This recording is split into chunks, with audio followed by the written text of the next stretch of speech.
தாய் தமிழ் வாழ்க, தலைவர் பிரபாகரன் வாழ்க. இலக்கு ஒன்றுதான், இனத்தின் விடுதலை. உலகெங்கும் பரவி வாழும் தமிழர்கள், ஈழம் எனது உயிர் வலையொலி பார்க்கும் அன்பு சொந்தங்களுக்கு நெஞ்சார்ந்த வணக்கம். தமிழன் துரோகத்தை சந்தித்தான். எத்தனை காலம் துரோகத்தை சந்தித்து கொண்டுதான் இருக்கிறான்.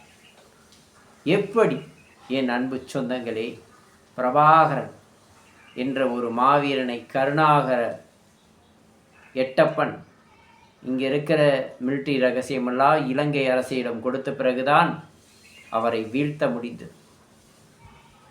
துரோகம் தமிழன் சந்தித்தான். அந்த போருக்கு முக்கியமான காரணமே கருணாநிதி என்ற ஒரு திராவிடன் தான். அந்த திராவிடன் போருக்கு முக்கியமான காரணம், ஈழத்தில் போர் தொடுத்ததற்கு முக்கிய காரணம். அப்போது கருணாநிதி முதலமைச்சராக இருக்கும்போது மேலே ராஜீவ்காந்தி பிரதமராக இருந்தார். அப்போதான் சிங்களர்கள் பிரபாகரன் மீது போர் தொடுக்க வேண்டும் என்று நினைத்து இந்திய அரசிடம் மனு கொடுத்தார்கள். அதை ஏற்றார் ராஜீவ்காந்தி. அதை சரி என்று போர் தொடுக்க செல்லுங்கள் என்று கூறியவர், கையெழுத்து போட்டவர் தான் கருணாநிதி. அந்த போரப்போ எனக்கு உடல்நிலை சரியில்லை, எனக்கு அந்த ஈழப்போர் நடக்குது என்று மெரினாவில் போய் தர்ணா போராட்டத்தில் அமர்ந்து விட்டார். கையெழுத்து போட்டுக்கொண்டு ஈழப்போர் செய்யலாம் என்று கையெழுத்து போட்ட கருணாநிதி கையெழுத்து போட்டுக்கிட்டு ஈழப்போர் நடக்குது. இங்கே வந்து மெரினாவில் போய் இவர் பட்டினி போராட்டம் நான் ஆரம்பிக்கிறேன், போரை நிற்பாட்டுங்கன்னு சொல்லி இவர் ட்ராமா போட்டார். இந்த ட்ராமா ஒரிஜினல் தமிழனாக இருந்தால் போட மாட்டார். ஏன்னா அவர் திராவிடன், வேறு மாநிலத்திலிருந்து வந்தவங்க தான் இந்த கருணாநிதி குடும்பம். நம்ம இனத்தை பற்றி அவர்களுக்கு ஒருபோதும் கவலை இல்லை. இதுதான் உண்மை என் அன்பு சொந்தங்கள். இதற்கு தமிழன் சுக்குநூறாக பிரிந்து கொண்டு வாழ்கிறான் தமிழர் நிலத்தில். ஒரு பக்கம் பார்த்தீர்கள் என்றால் திராவிடன் பக்கம். திராவிடன் எப்படியாவது ஆட்சி செய்ய மாட்டானா என்று சில தமிழர்கள் திராவிடன் பக்கம் இருக்கிறார்கள். சில தமிழர்கள் இங்கு பிஜேபி என்ற ஒரு கட்சி, ஹிந்திக்காரன் கட்சி, இந்த தமிழ்நாட்டில் ஆட்சி செய்யக்கூடாதா என்று சில தமிழன் ஹிந்திக்காரன் பின்பு வேலை செய்கிறான். சில தமிழன் இந்த பெரிய பெரிய கட்சிகளிடம் ஒரு சீட்டுக்கு 2 சீட்டுக்கு மண்டியிட்டு வாழ்ந்து கொண்டிருக்கிறான். அப்பொழுது இந்த தமிழகத்தில் எப்படி தமிழன் ஆள முடியும்? ஆள முடியாது. சுக்குநூறா பிளவுபட்டு கிடைக்கிறான் தமிழன். இதுதான் உண்மை என் அன்பு சொந்தங்கள். இதுதான் உண்மை. கர்நாடகாவிலையும் சரி, கேரளாவிலையும் சரி, ஆந்திராவிலையும் சரி, தெலுங்கானாவிலையும் சரி, அந்தந்த மாநிலத்தை சார்ந்தவர்கள் தான் முதலமைச்சராக வர முடியும். வேறு மாநிலத்தக்காரங்க வர முடியாது. ஏனென்றால் அந்த மக்கள் சிந்திப்பார்கள், யார் நின்றுருக்காங்க அப்படின்னு பார்த்து சிந்தித்து செயல்பட்டு ஓட்டு போடுவார்கள். இங்கு சிந்தனையே இல்லாமல் மக்களை ஆக்கியவர் தான் அரசியல்வாதிகள். 200 ரூபா கொடுத்தா ஓட்டு போட்டுருவாங்க தமிழக மக்கள். 200 ரூபா கொடுத்தா ஓட்டு போட்டுருவாங்க தமிழக மக்கள். 10,000 ரூபா கொடுத்தா தமிழக மக்களை விலைக்கே வாங்கிடலாம் நம்ம. இது மாதிரி தான் இந்த தமிழகத்தில் இந்த கட்சிகள் அதிகமாக, இந்தியாவிலேயே அரசியல் கட்சி அதிகமாக இருக்கிற ஒரே மாநிலம் தமிழகம் மட்டும்தான். அதனால தான் இங்கே எவனோ வந்து இந்த நிலத்தில் நல்லா தெரிஞ்சுக்கிட்டாங்க. மக்களுடைய வீக்னஸ் பாயிண்ட் தெரிஞ்சுக்கிட்டு எவனோ வந்து இங்கு அரசியல் ஆரம்பிக்கிறான், நடிகராக இருக்கிறான். இதுதான் உண்மை அன்பு சொந்தங்களே. ஆக 2வது என்ன தெரியுமா, நம்ம தமிழனை பார்த்தா அன்பு கொள்ள மாட்டான், அரவணைக்க மாட்டான், ஒருன்னு தான் இருப்பான். ஆனால் இதே வேறு மாநிலத்துக்காரன் நம்ம தமிழ்நாட்டில் ஒரு அரசியல்வாதியே இருக்கிறான், ஒரு கூத்தாடியே இருக்கிறான்னா அவனை ரொம்ப லைக் பண்ணுவாங்க. இதனால தான் தமிழன் தமிழ் இனத்தை துரோகத்தை சந்திக்கிறான். பிரபாகரன் ஐயாவை கருணாகரன் காட்டி கொடுத்தான். வீரப்பன் ஐயாவே சூழ்ச்சியால் மோரில் விஷம் கொடுத்து போட்டாங்க. மம்முட்டியானே அதே மாதிரி தான். அதே மாதிரி தான் பெரிய பெரிய தலைவர்கள், பெரிய பெரிய மாவீரர்கள் சூழ்ச்சியாலே தான் வெல்லப்பட்டார்கள். எட்டப்பன் கருங்காலி காட்டி கொடுக்கிறவனால தான் கொல்லப்பட்டார்கள். இதுதான் உண்மை அன்பு சொந்தங்கள். தமிழன் திராவிடனிடம் அடிமை, தமிழன் ஆரியனிடம் அடிமை. இதுதான் உண்மை. ஆரியன் என்றால் உண்மை. இதுதான் உண்மை. அடிமைப்பட்டு கிடக்கிறோம். நம்மை ஆண்டு கொண்டிருக்கிறவன் திராவிடன், தமிழக மக்களை. இதுதான் உண்மை. சிங்களத்தில் எப்பொழுது எப்படி சிங்களர்களை, தமிழர்களை சிங்களர் ஆண்டு கொண்டு இருந்தானோ அதே போலதான் இங்கு தமிழர்களை திராவிடன் ஆண்டு கொண்டு இருக்கிறான். இந்த திராவிடர்கள் அவர்கள் எதை பற்றி கவலைப்பட்டார்கள் இந்த பூமியில் என்பதை, தமிழ் பூமியில் எதை பற்றி கவலைப்பட்டார்கள் என்றால், எது நடந்தாலும் கவலைப்பட மாட்டாங்க. இப்போது பாலியல் வன்கொடுமை நடக்குதா, கவலைப்படவே மாட்டாங்க. விவசாயம் எல்லாம் மீத்தேன் விற்கிறாங்களா, கவலைப்படவே மாட்டாங்க. லஞ்சம் தலைவிரிச்சு ஆடுதா, அதுக்கு பற்றி கவலைப்பட மாட்டாங்க. அதே போல் இங்கு படித்த இளைஞர்களுக்கு வேலை வாய்ப்பு இருக்கா, அதை பற்றியும் கவலைப்பட மாட்டாங்க. விவசாய நிலத்தை விவசாயிகளுக்கு நெல் உணவு சேமிப்பு உடன் கட்டி கொடுக்கணும்னு சொல்லி கவலைப்படுவாங்களா, அதை பற்றியும் கவலைப்பட மாட்டாங்க. அவங்க கவலைப்படுவதெல்லாம் எதற்கு எப்படி இந்த நிலத்தில் நாம் வருமானத்தை சம்பாதிப்பது, தமிழ் நிலத்தில் எப்படி நாம் வருமானத்தை சம்பாதிப்பது என்றுதான் அவர்கள் கவலைப்பட்டு கொண்டிருக்கிறார்கள். இதுதான் உண்மை. ஒரு அரசாங்கம், ஒரு தனிப்பட்ட மனிதன் ஒரு சாராயத்தை காய்ச்சினா உடனே கொண்டு போய் ஜெயிலில் போட்டுறாங்க. ஆனால் ஒரு அரசாங்கமே தவறு செய்து மதுவை விற்று எத்தனையோ பேர் தாலியை அறுக்குது. அரசாங்கம் நம்மை ஆண்டு கொண்டு இருக்கிற அரசியல்வாதிகளே மது ஆலைகள் வைத்து நடத்தி கொண்டிருக்கிறார்கள். இது எந்த விதத்தில் சாத்தியம் என்பது தெரியவில்லை. ஒரு கெட்டவன் கூட இந்த அரசியலில் நின்று அவன் பணத்தை கொடுத்து ஜெயிச்சிட்டா அவங்க என்னன்னு சொல்கிறோம், முதல்வர்னு சொல்கிறோம், ஒரு அரசாங்கம்னு சொல்கிறோம். எப்படி பாருங்கள், அடிப்படை பேஸ் மட்டும் எப்படி இருக்குது பாருங்கள். ஒரு கெட்டவன், ஒரு ஒரு ஒரு ஒரு ஒரு மக்களை பற்றி யோசிக்காதவன், அவன் கூட இந்த அரசியல் என்ற களத்தில் இறங்கி மக்களுக்கு பணம் கொடுத்து அந்த வெற்றி அடைய செய்து அந்த பதவி வந்து விட்டால் நாம் என்ன சொல்கிறோம், அது ஒன்று அரசியல்வாதிகள், அது ஒரு அரசாங்கம் என்று சொல்கிறோம். இதுதான் உண்மை.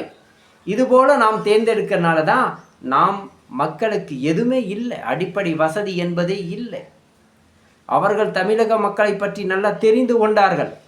இவர்கள் 100க்கும் 200க்கும் அடிமை, இவர்களுக்கு சிந்தனை என்பதை ஆக்க விடாமல் பார்த்துக்கணுங்கிறது தான் அரசியல்வாதியினுடைய வேலை. இதுதான் உண்மை அன்பு சொந்தங்கள். நாட்டை பற்றி கவலைப்படுற மக்கள், மன்னர் இப்போ யாரும் இல்லை. தன்னுடைய குடும்பத்தை பற்றி கவலைப்படுறாங்க. எவ்வளவு பேலன்ஸ் சொத்து சேர்த்தலாம், இங்கே டெண்டர் எடுக்கலாம், இங்கே கமிஷன் எடுக்கலாம் என்று. பத்தாத குறைச்சலுக்கு கவர்மெண்ட் மதுவை கொண்டாந்தது. சில உறவுகள் என்ன பண்ணுறாங்க, கஞ்சா, போதை ஊசி, இதற்கு தமிழக இளைஞர்கள் அடிமைப்பட்டு வைத்து விட்டார்கள். இதனால்தான் தமிழக இளைஞர்களை யோசிக்கக்கூடாது. யோசித்தாதான் ஆட்சி மாற்றமே, அரசியல் மாற்றம் நடக்குமே. அவங்கள யோசிக்க விடாமல் மதுளையும் கஞ்சாவுலையும் போதை ஊசியிலேயே வச்சிருக்காங்க. இதுதான் உண்மை.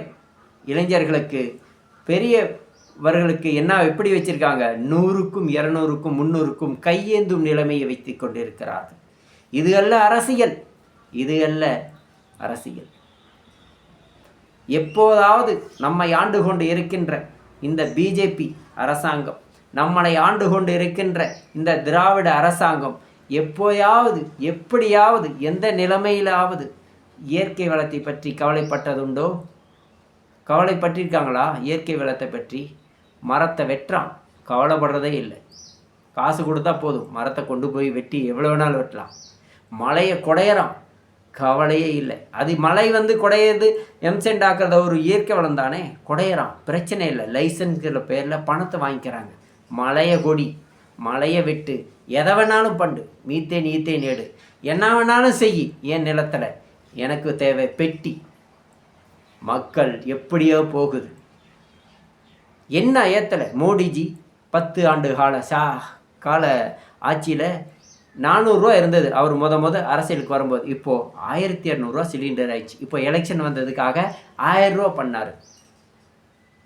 குஜராத்திகளுக்கு கடன் தள்ளுபடி பண்ணிட்டார் அவர். அதானி அம்பானிக்கு உலக பணக்காரர் ஆக்கிட்டார். அவர் இனிமேல் இன்னும் வெற்றி பெற்று 10 ஆண்டு கால ஆட்சி வந்தார்னா இந்தியாவே வித்துருவார் வெள்ளக்காரனிடம். இதுதான் உண்மை அன்பு சொந்தங்களே. இதை தெரியாம பாரத் மாதா கி ஹே, பாரத் மாதா கி ஹேங்கிறோம். ஒன்றுமே இல்லை. அமித்ஷா மணிப்பூரில் தேர்தல் பிரச்சாரத்துக்கு போனாங்க.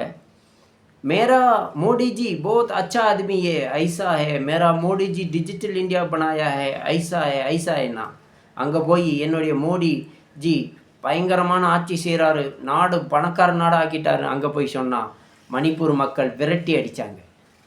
இதே போல் அங்கு இந்த மதவாத இனவாத கடவுளை வைத்து மதத்தை வைத்து மொழியை வைத்து ஆட்சி செய்கின்ற இந்த பிஜேபி தமிழ்நாட்டில் எதற்கு? இன்னும் 10 ஆண்டு இந்த காலம் மோடி ஜெயிச்சு வந்துட்டா இந்த நாட்டை வித்துடுவாருங்க. இதுதான் உண்மை.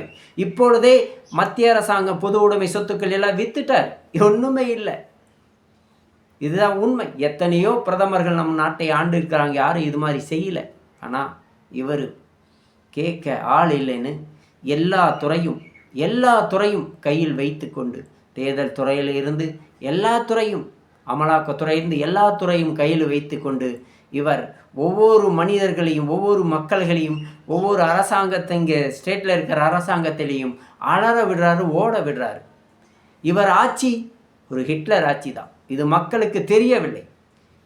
கருப்பு பணத்தை ஒழித்து எல்லோர் வங்கியிலும் 15 லட்சம் போடுறனார். எங்கே போட்டார்? மக்களுக்கு வாக்கரிசி போட்டார். அதானி அம்பானிக்கு உலக பணக்கார ஆக்கினார். குஜராத்திகளுக்கு கடன் தள்ளுபடி பண்ணார். இதுதான் மோடியினுடைய சாதனை. கேவலமான ஆட்சி இதுதான் உண்மை. இங்கே இருக்கிற திராவிடர்கள் மதுவை தவிர இவர்களுக்கு ஒன்றும் தெரியாது. பள்ளிக்கூடம் பாலடைஞ்சு கிடக்குதுங்க. நெல்மணி கூட கட்டக்கூட வசதி இல்லாமல் தார்பாய் போட்டுட்டு நெல்மணி உணவு சேமிப்பு கிடங்கு வச்சிருக்காங்க. அதற்கு கட்டுவதற்கு துப்பில்லாத திராவிட அரசாங்கம் இளைஞரணி மாநாட்டில் ஒரு பக்கம் சீட்டாட்டம், ஒரு பக்கம் மதுவை ஊற்றி கொண்டிருக்கிறார்கள், ஒரு பக்கம் ரெக்கார்ட் டான்ஸ் ஆடிக்கொண்டிருக்கிறது. இது மாதிரி அரசியல்வாதிகளுக்கு தான் மக்கள் தேடி வாக்களிப்பீர்கள். அப்போ மக்களுக்கு இது மாதிரி தான் இருக்கும் கஷ்டங்கள், ஒன்றும் செய்ய முடியாது. இதுதான் உண்மை. அரசியல்வாதி எவ்வளவுதான் காசு கொடுக்கட்டும், எவ்வளவுதான் பேசி திசை திரும்பட்டும், மக்களுக்கு சிந்தனை என்பது வாக்களிக்கும் போது எங்கே போச்சு? அது யோசிக்கணும் இல்லை, யோசிக்கிறதே இல்லை. தமிழக மக்கள் பற்றி யோசிக்கிறதே இல்லை. ஒரு 10,000 ரூபா கொடுத்தா ஒரு தமிழக மனுஷனை நம்ம வாங்கிடலாம், விலைக்கே வாங்கிடலாம். இங்கே இது மாதிரி தான். என்னமோ தமிழ் இனம் 1000 வருடத்துக்கு முன்னாடி பிறந்த தமிழ் இனம் கல்லும் கல்லும் உரைச்சி நெருப்பை கண்டுபிடித்த காலம் முதல் தமிழ் மொழி 1000 வருடத்துக்கு முன்பு பிறந்த மொழின்னு பெருமையாக பேசிக்கிறோம். ஆனால் இங்கே 100க்கு 200க்கு எச்சைகளாக அலையிறாங்க தமிழர்கள். தப்பாக ஆட்சி செய்கிறவனுக்கு தேர்ந்தெடுக்கிறாங்க. இதுதான் உண்மை. இதுதான். நீ போய் கேரளாவில் போய் நீ அரசியலில் நின்று நீ ஜெயிச்சிருப்பாக்கலாம், ஒருத்தன் ஓட்டு போட மாட்டான். அதே மாதிரி கர்நாடகாவில் போய் நீ தமிழன் போய் அங்கே நின்று நீங்கள் ஜெயிச்சிருப்பாக்கலாம், ஒருத்தன் ஓட்டு போட மாட்டான். அதனால் தெலுங்கானாவில் போய் நின்று நீ தமிழன் போய் ஜெயிச்சிருப்பாக்கலாம், ஒருத்தன் ஓட்டு போட மாட்டான். அங்கே இருக்கிற ஆள் தான் ஜெயிப்பான். ஏன்னா அங்கே இருக்கிற மனிதர்களை சிந்திக்கிறார்கள். இங்கே இருக்கிற தமிழர்கள் 100க்கும் 200க்கும் சிந்திக்கிறார்கள். இதுதான் உண்மை. பாலடைஞ்சு போய்விட்டது. நிலவளம் எல்லாம் பாருங்கள், மரத்தை எல்லாம் வெட்டிட்டான். இந்த ஹைவேக்காரன் பண்ணுற கொடுமை சத்தியமாக உருப்படவே மாட்டானுங்க அவனுக்கு. இந்த மரத்தை எல்லாம் வெட்டிட்டானுங்க. இயற்கை வளம் எல்லாமே களவாணி போச்சு தமிழ்நாட்டில், ஒன்றுமே இல்லைங்க. இதுதான் உண்மை. என்ன நடந்தாலும் சரி எதை பற்றியும் கவலைப்படாதது தான், கவலைப்பட மாட்டார்கள் தான் யார்? திராவிட அரசு தான் எதை பற்றியும் கவலைப்பட மாட்டாங்க. தமிழகத்தில் எது நடந்தாலும் எதை பற்றி கவலைப்பட மாட்டார்கள். அவர்கள் தேவை துட்டு, மணி, காசு, டெண்டர், கமிஷன். இதுபோல அரசியல் அரசவாதிகளை தான் நாம் தேர்ந்தெடுத்துட்டு இருக்கிறோம் சுழற்சி முறையில். அப்போ இங்கே தமிழ்நாட்டில் இப்படி தான் தப்பாக நடக்கும். மக்கள் யாரும் பிபி விலை, கரண்ட் பில் ஏற்றிட்டான், கேஸ் விலை ஏற்றிட்டான், காய்கறி விலை ஏறிடுச்சு, சொத்து வரி கேட்குறான் அதிகமாக, அப்படி யாரும் மக்கள் பேசக்கூடாது. பேசினா நீங்கள் உண்மையே சொல்கிறேன், பேசக்கூடாது. இதை பற்றி நீங்கள் பேசவே கூடாது. தப்பாக ஆட்சி செய்கிறவனுக்கு வாக்களிச்சிட்டு இன்னும் அதை பற்றி நீங்கள் பேசிகிட்டு இருக்கிறது உங்களுக்கு தகுதி இல்லை. இதுதான் காணொளி மூலிமா விளக்குறேன். தமிழகம் சுடுகாடாகவும் ஆயிடுச்சு. இன்னும் கொஞ்சம் காலத்தில் பாலைவனம் ஆகும் என்பதை உறுதிபட தெளிவுபட கூறுகிறேன். தமிழ் வெல்லட்டும்.